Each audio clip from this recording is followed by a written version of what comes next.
This is a story about a man who spent 6 years stealing everything from women who had spent decades building something real for themselves. He did it with patience, with charm, with a carefully crafted dating profile and weeks of conversations that made each woman feel, for the first time in a long time, like someone was genuinely paying attention to her. My name is Detective Cassandra Maddox. I expose the truths others would rather keep buried. This is one of those truths, the case of the man who called himself Elliot Cross. Before we get to Vermont, before the inn, before the arrest, before any of it, you need to understand who this man was and exactly how he operated, because nothing about what he did was random. He used dating apps, different platforms, different names, but always the same type of profile. Late 40s, professionally photographed, vague but impressive career, recently relocated, looking for something real, just specific enough to feel authentic, just vague enough to never be verified. The women he chose were not chosen randomly. They fit one consistent profile: successful women, financially stable, property owners, between their mid-40s and late 50s, women with careers they had built themselves, savings they had accumulated carefully, homes that were theirs.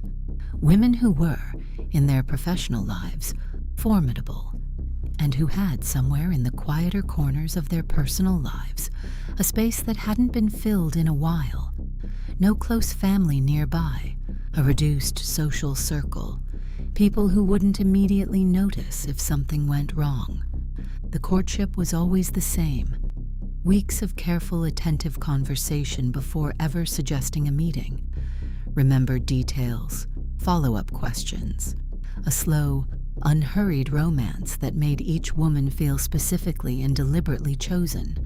And then, when the trust was fully established, a trip, always his suggestion, always framed as spontaneous and romantic. A beach house, a mountain cabin, a private lakeside rental somewhere remote. A few days into their trip, he would put the documents on the table: account transfers, property assignments, liquidation authorizations, all of it structured to appear voluntary, all of it requiring only a signature.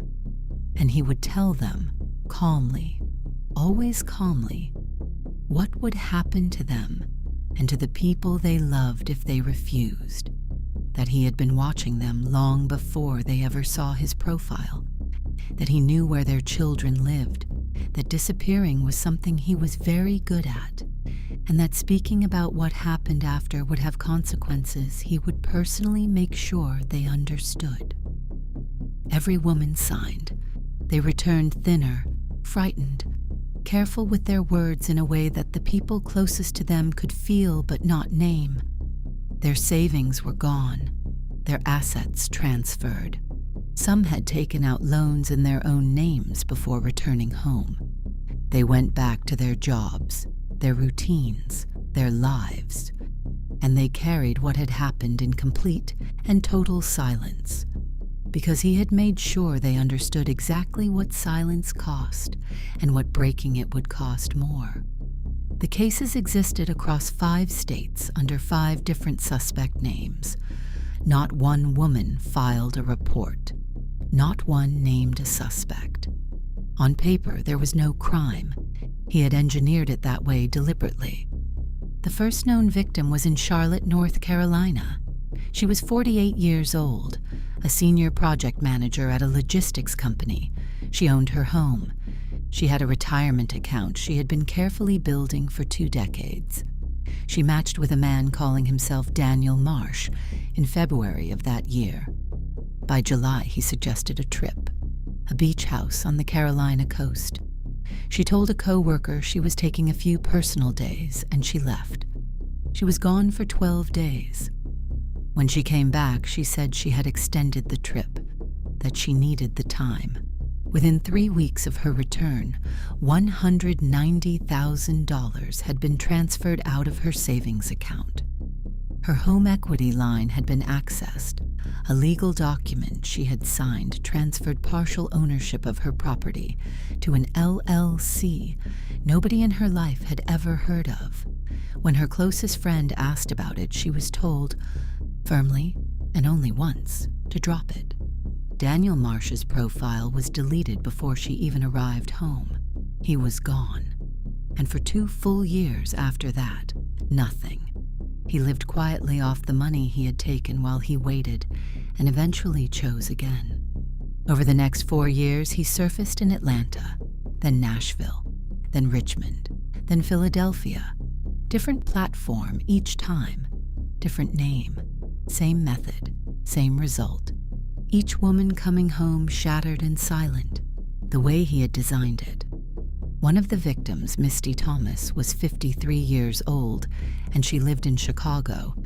She had built a small chain of dental practices from a single office over 22 years.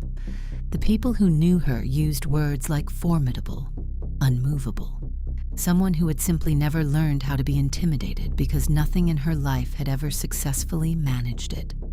He found her in the winter under the name David Mercer. By spring, they were seeing each other regularly. By early summer, he suggested a trip, a lakeside cabin in Wisconsin, private, secluded.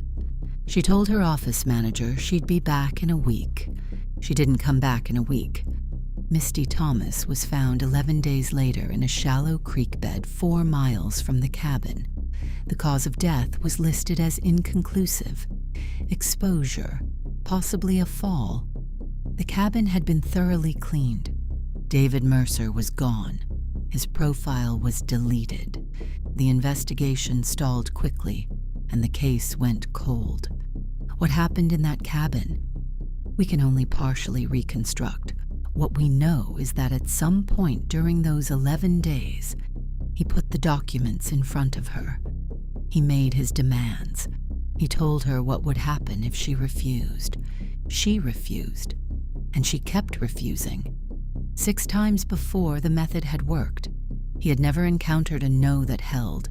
He didn't know what to do with it. Or rather, he did.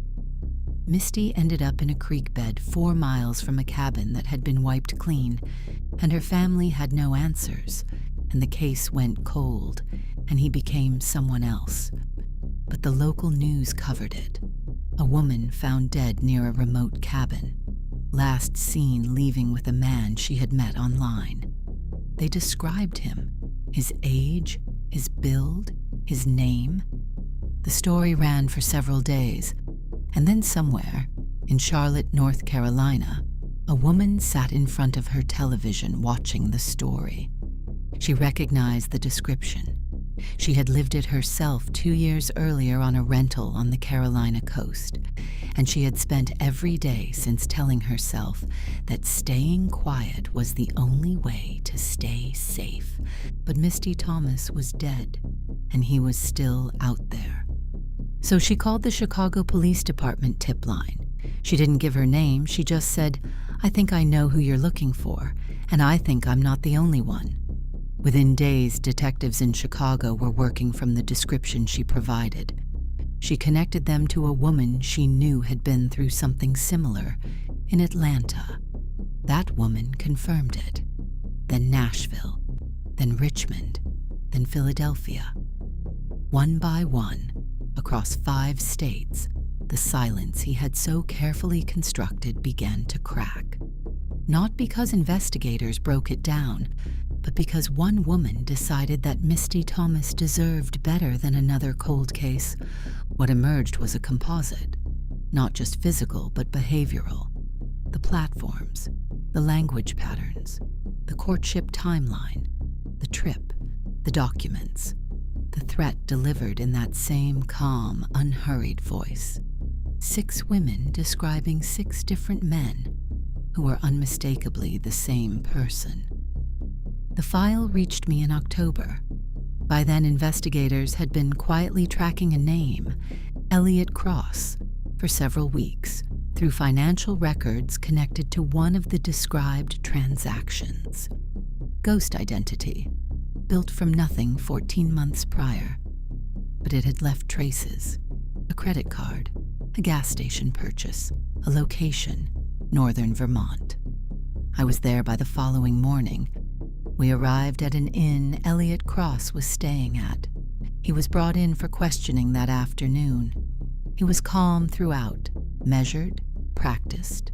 He denied everything without raising his voice, and with the composure of a man who had decided this was manageable. While he sat in that room, investigators went through his. Behind a loose panel in the back wall of the closet, they found photographs of a woman, a local woman he had been spending time with, taken weeks before his arrival. Long lens, outdoor locations, candid shots she never knew were taken. He had researched and surveilled her before he ever arrived. Alongside the photographs was a journal listing women by first name, trust timelines, behavioral observations, response patterns. It was a record of results. There was a phone with 11 contacts, all women's first names. Most threads had gone completely silent. And then there was the box, bolted under a shelf, padlocked. When forensics opened it, the room went quiet. 11 fake IDs, every identity he had ever used, kept and organized. Photographs of every woman he had ever targeted, printed and arranged chronologically.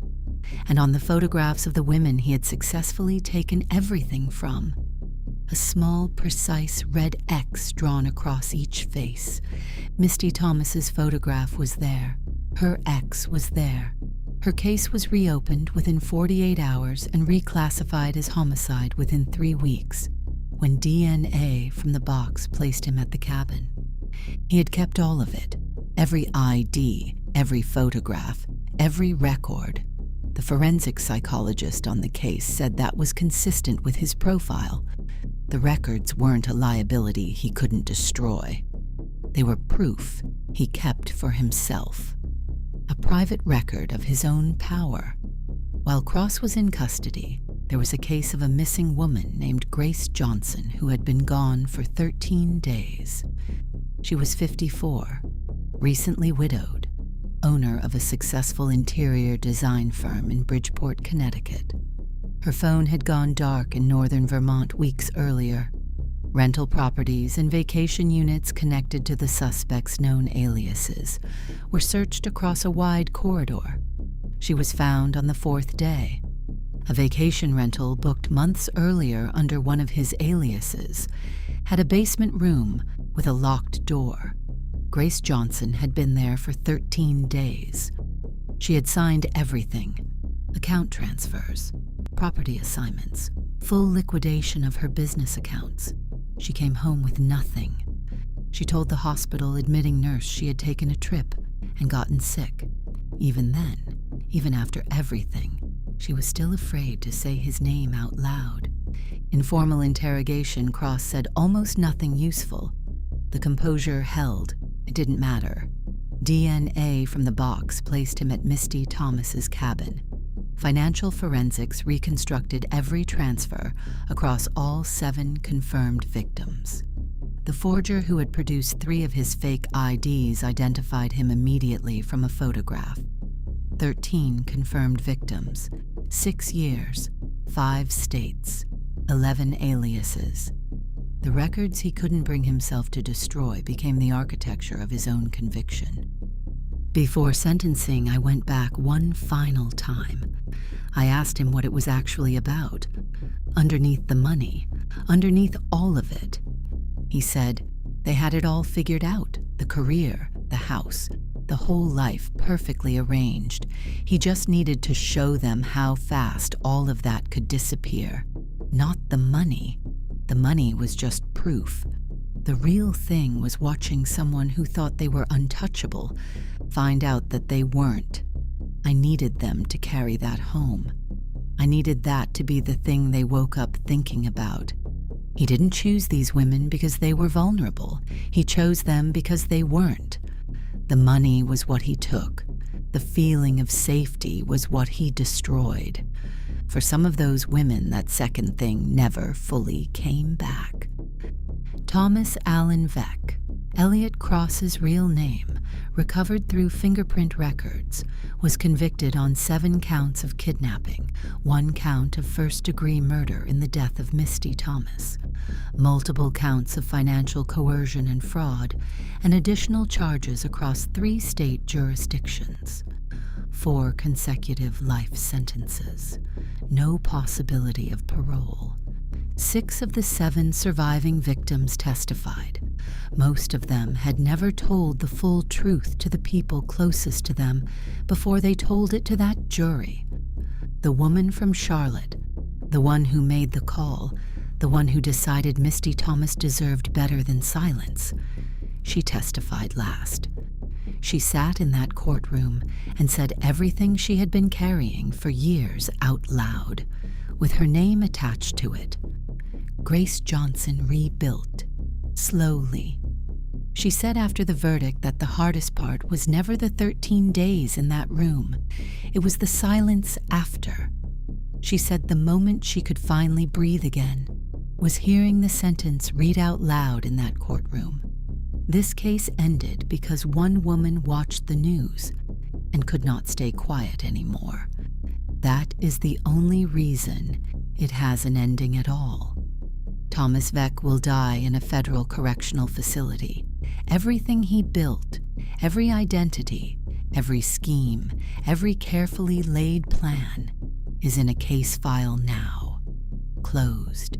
The women are still here. Most of them are still finding their way back. That part takes longer. If you're still here, you're one of the curious ones. Stick around. The next mystery's already waiting.